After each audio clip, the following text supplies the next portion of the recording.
পুরো পৃথিবী জুড়ে বাজছে তৃতীয় বিশ্বযুদ্ধের দামামা। দীর্ঘদিন যাবৎ ইরান ও ইসরায়েলকে কেন্দ্র করে মধ্যপ্রাচ্যে যুদ্ধের ঝুঁকি, সেই ঝুঁকি রীতিমতো হুমকিতে পরিণত হয়েছে। আর এরই মধ্যেই আমাদের হাতে এসে পৌঁছেছে গুরুত্বপূর্ণ আন্তর্জাতিক সংবাদ। শুরুতেই শিরোনাম। যুদ্ধবিরতি চুক্তির পর ইরান ও প্রতিরোধ ফ্রন্টকে কৃতজ্ঞতা জানালো হামাস, সৈয়দ হাসান নাসরুল্লাহকে শ্রদ্ধার সঙ্গে স্মরণ। পরেই জানাবো, ইরান যুদ্ধকে ভয় পায় না, তবে ট্রাম্প শান্তির পথ ধরবেন বলেই আশাবাদ ইরানের প্রেসিডেন্ট পেজেশকিয়ানের। জানাবো, যুদ্ধবিরতি চুক্তিকে সম্মানজনক আখ্যা দিলেন ফিলিস্তিনি ইসলামিক জিহাদ। এরপরেই জানাবো, যুদ্ধবিরতি চুক্তি চূড়ান্ত হওয়ার দিনও গাজায় ৬২ জনকে হত্যা করল ইসরায়েলি বাহিনী। এবং সর্বশেষ জানাবো, গাজা থেকে সব সেনা সরিয়ে নেবে ইসরায়েল, মন্তব্য নেতানিয়াহু প্রশাসনের। সংবাদ শিরোনাম শুনছিলেন, এবারে বিস্তারিত। যুদ্ধবিরতি চুক্তির পর ইরান ও প্রতিরোধ ফ্রন্টকে কৃতজ্ঞতা জানালো হামাস, সৈয়দ হাসান নাসরুল্লাহকে শ্রদ্ধার সঙ্গে স্মরণ।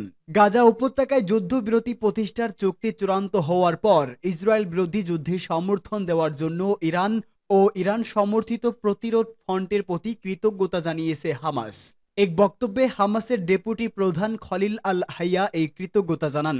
তিনি ইসলামী প্রজাতন্ত্র ইরান, লেবাননের হিজবুল্লাহ, ইয়েমেনের সশস্ত্র বাহিনী ও ইরাকি প্রতিরোধ যোদ্ধাদের বিশেষভাবে ধন্যবাদ জানান। তিনি পবিত্র নগরী জেরুজালেম আল কুদস মুক্ত করার সংগ্রামে শহীদ হিজবুল্লাহর শত শত যোদ্ধা, নেতা ও কমান্ডার, বিশেষ করে হিজবুল্লাহর মহাসচিব সৈয়দ হাসান নাসরুল্লাহকে শ্রদ্ধার সঙ্গে স্মরণ করেন। খলিল আল হাইয়া জর্ডান নদীর পশ্চিম তীরে ফিলিস্তিনি যোদ্ধাদের, বিশেষ করে জেনিন ব্রিগেডকে স্বাগত জানান। এছাড়া জেরুজালেম আল কুদসের ভেতরে এমনকি ইহুদিবাদী ইসরায়েলের অভ্যন্তরে বিভিন্ন স্থানে অভিযান পরিচালনাকারীদেরও ধন্যবাদ জানান। হামাসের এই নেতা ২০২৩ সালে ৭ অক্টোবর গাজার প্রতি যোদ্ধাদের পক্ষ থেকে পরিচালিত আল-আকসা তুফান অভিযানের ভূয়সী প্রশংসা করে বলেন, ওই অভিযান ইহুদিবাদী ইসরায়েলের জন্য ঐতিহাসিক বিপর্যয় বয়ে এনেছিল। তিনি ওই অভিযানকে ফিলিস্তিনি ভূখণ্ড মুক্ত করার সংগ্রামের একটি গুরুত্বপূর্ণ সন্ধিক্ষণ বলেই মন্তব্য করেন। তিনি বলেন, সেদিন থেকে এখন পর্যন্ত প্রতিরোধ যোদ্ধারা কখনোই নিজেদের দুর্বলতা প্রকাশ করেনি কিংবা দমে যাননি। প্রতিরোধ যোদ্ধারা গত ১৫ মাসে যে অসম লড়াই চালিয়েছেন তা বিশ্বের ইতিহাসে নজিরবিহীন বলে মন্তব্য করেন খলিল আল হাইয়া। তিনি বলেন, ইহুদিবাদী ইসরায়েল আরেকবার প্রতিরোধ যোদ্ধাদের বিরুদ্ধে লড়াই করতে আসলে কয়েকবার ভাবতে বাধ্য হবে।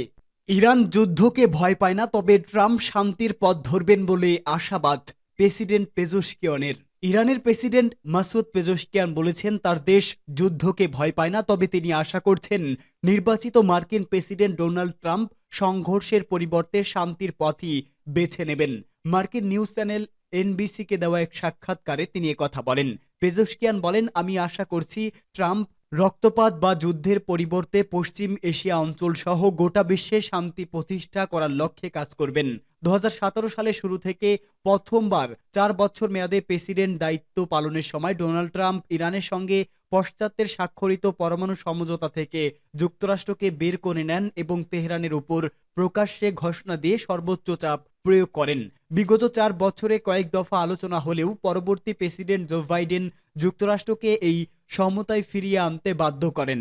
সাম্প্রতিক প্রেসিডেন্ট নির্বাচনের প্রচারাভিযানের সময় ট্রাম্প এই হুমকি দেন যে ইহুদিবাদী ইসরায়েল ইরানের পরমাণু স্থাপনাগুলোতে হামলা চালাতে পারে। এ সম্পর্কে পেজেশকিয়ান তার সাক্ষাৎকারে বলেন, আমরা কোনো পদক্ষেপের শক্তিশালী জবাব দেব।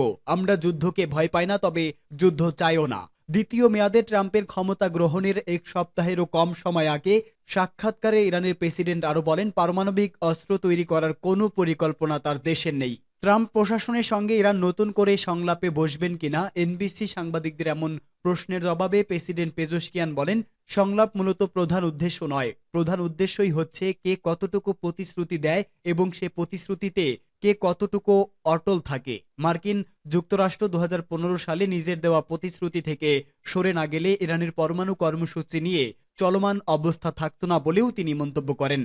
যুদ্ধবিরতি চুক্তিকে সম্মানজনক আখ্যা দিল ফিলিস্তিনি ইসলামিক জিহাদ। গাজায় দ্বিতীয় বৃহত্তম সশস্ত্র গোষ্ঠী ফিলিস্তিনি ইসলামিক জিহাদ যুদ্ধবিরতি চুক্তিকে সম্মানজনক হিসেবে বর্ণনা করেছে। হামাস এই চুক্তি কার্যকর করতে ইসলামিক জিহাদের সমর্থন প্রয়োজন ছিল, যাতে প্রতিক্রিয়াটি বিঘ্নিত না হয়। এক প্রতিবেদনে এই খবর দিয়েছে টাইমস অফ ইসরায়েল। ইসলামিক জিহাদ এক বিবৃতিতে বলেছে, আজ আমাদের জনগণ এবং তাদের প্রতিরোধ একটি সম্মানজনক চুক্তি ছাপিয়ে দিয়েছে যাতে আগ্রাসন বন্ধ হয়। ইরান সমর্থিত এই সশস্ত্র গোষ্ঠীটি জানিয়েছে, ইসরায়েল এবং হামাসের মধ্যে চুক্তির শর্তের মধ্যে গাজা থেকে ইসরায়েলি বাহিনীর প্রত্যাহার এবং সম্মানজনক বন্দি বিনিময় অন্তর্ভুক্ত রয়েছে। তারা আরও বলেছে, গাজার গোষ্ঠীগুলো এই চুক্তির পূর্ণ বাস্তবায়ন নিশ্চিত করতে সতর্ক থাকবে। ইসলামিক জেহাদের যোদ্ধারা হামাসের সঙ্গে যৌথভাবে ৭ অক্টোবর ২০২৩ সালের ইসরায়েলি আক্রমণের সময় বন্দীদের আটক করে এবং তারপর থেকে গাজা ইসরায়েলি বাহিনীর বিরুদ্ধে লড়াই চালিয়ে যাচ্ছে। এখন গাজায় চুক্তির পরিপ্রেক্ষিতে আন্তর্জাতিক সম্প্রদায়ের নজর এখন এই যুদ্ধবিরতির দীর্ঘস্থায়ী প্রভাব এবং গাজা ও ইসরায়েলের মধ্যে ভবিষ্যতের সম্পর্কের উপর নজর রাখছে। কূটনৈতিক বিশেষজ্ঞরা আশা করছেন, এই চুক্তি উভয় পক্ষের মধ্যে স্থায়ী সমঝোতার দিকে নিয়ে যেতে পারে, যদিও উত্তেজনা এখনও পুরোপুরি কমেনি।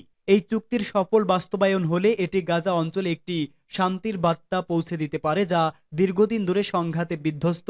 তবে পরিস্থিতির উন্নতি হবে কিনা তা সময়ই বলে দেবে। আবারও ফিলিস্তিনে ইসরায়েলের হামলা, গাজায় ৬২ জনকে হত্যা করল ইসরায়েল। গাজা উপত্যকায় যুদ্ধবিরতি চুক্তি চূড়ান্ত করার দিন বুধবারও এই উপত্যকায় ভয়াবহ গণহত্যা চালিয়েছে মানবতার শত্রু ইহুদিবাদী ইসরায়েল। এই দিন উপত্যকার বিভিন্ন স্থানে চালানো বিমান হামলায় অন্তত ৬২ ফিলিস্তিনি শহীদ হয়েছেন। নিহতদের মধ্যে ২ জন সাংবাদিক রয়েছে বলেও গাজা থেকে পাওয়া খবরে জানা গেছে। গাজার সিভিল ডিফেন্স এজেন্সি এক বিবৃতিতে জানায়, গাজার মধ্যাঞ্চলীয় দেইর আল বালা এলাকার একটি বাড়িতে ইসরায়েলি বিমান হামলায় ১১ ফিলিস্তিনি নিহত হয়েছেন। নিহতদের মধ্যে ৭ বছরের একটি শিশু ও ৩ কিশোর রয়েছে। ওই এজেন্সি জানিয়েছে, গাজার একটি স্কুলে আশ্রয় গ্রহণকারী ফিলিস্তিনিদের ওপর ইহুদিবাদী বাহিনীর বিমান হামলায় আরও ৭ জন নিহত হন।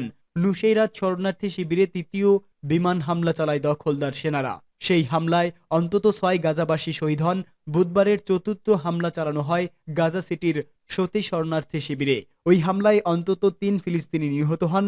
ইসরায়েল বিগত ২৪ ঘন্টায় গাজা উপত্যকা জুড়ে অন্তত ৫০টি লক্ষ্যবস্তুতে বিমান হামলা চালানোর বিষয়টি নিশ্চিত করেছে। একই সঙ্গে তারা গাজা সিটির নিকটবর্তী জাবালিয়া শরণার্থী শিবিরে অধিবাসীদের ওই শিবির খালি করে দেওয়ার নির্দেশ দিয়েছে।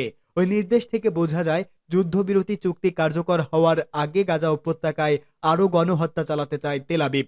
২০২৩ সালের অক্টোবর মাস থেকে জাবালিয়া ও এর আশেপাশের এলাকায় ভয়াবহ বোমা হামলা চালিয়ে এসেছে দখলদার সেনারা। তারা গত কয়েক মাসে জাবালিয়া এলাকাটি কঠোরভাবে অবরোধ করে রেখেছে। এর ফলে সেখানে আটকে পড়ে ফিলিস্তিনিরা খাদ্য, পানি, চিকিৎসা সামগ্রী ও আশ্রয়স্থলের ভয়াবহ সংকটে পড়েছেন।